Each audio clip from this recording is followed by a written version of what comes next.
Hello, I'm Simon Whistler. You're watching the Today I Found Out YouTube channel, and in the video today we're looking at the man who fought in World War II with a sword and bow.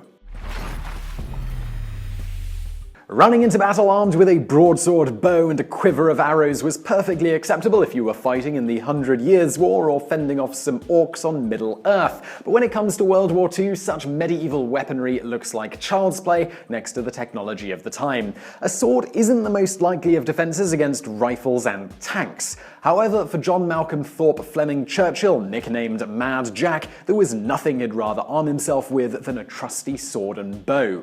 Born into an Oxfordshire family, he graduated from the Royal Military Academy at Sandhurst in 1926. Before his World War II fame, Mad Jack worked as an editor of a Nairobi newspaper, a model, and a movie extra, appearing in The Thief of Baghdad due to his expertise with a bow. That same talent with archery took him to Oslo, Norway, where he shot for Britain during the World Championships in 1939. By this time, of course, Europe was fast approaching World War II. Mad Jack had left the army after 10 years of service, but happily returned to it because of the country having gotten into a jam in my absence. By 1940, Mad Jack was the second in command of an infantry company. He always marched into battle with a bow and arrows and his trusty basket-hilted claymore by his side. Despite these weapons being wildly outdated, Churchill defended them, saying, "In my opinion, any officer who goes into action without his sword is improperly dressed." His medieval weaponry wasn't just for decoration either. During the 1940 Battle of Dunkirk, in which 300,000 troops became stranded on the beaches and had to be evacuated, Churchill struck down a German soldier with a well-placed arrow. He was later seen chugging along on a motorcycle with his bow strapped to the side. A German officer's cap was hanging on the headlight. In 1941, Mad Jack volunteered for Operation Archery, an attack on a German garrison in Norway, in which he led 2 companies during the battle. There's no word on whether he was able to use his bow in the aptly named operation. In the battle, he and his companies were in charge of taking out the German batteries on Malloy Islands. On the vessel bringing him to shore, Churchill stood at the front playing his bagpipes to the tune of The March of the Cameron Men.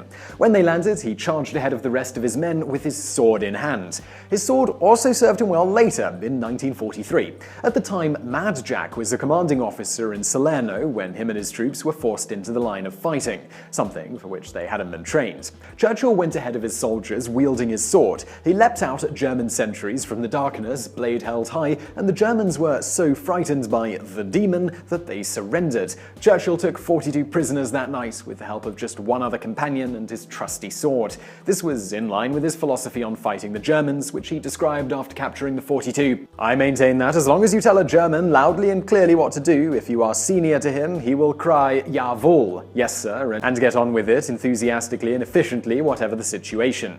Next, Churchill was sent off to Yugoslavia, where he led a series of raids against the Germans from the island of Vis. In May 1944, a bigger operation was planned involving 3 attacks on separate hilltop positions. Mad Jack led one group up the hill, but only 6 of them managed to reach the target. Jack found himself in open view of the enemy with only a few able-bodied men to defend him, so he did what any sensible soldier would have done: he played his bagpipes. This time he played "Will Ye No Come Back Again," and this was until he was knocked unconscious by German grenades and captured. Churchill was placed in Sachsenhausen concentration camp after being interrogated. The Germans had believed that he was some sort of relative of Winston Churchill, which wasn't the case, but he was still considered a prominent prisoner due to his rank.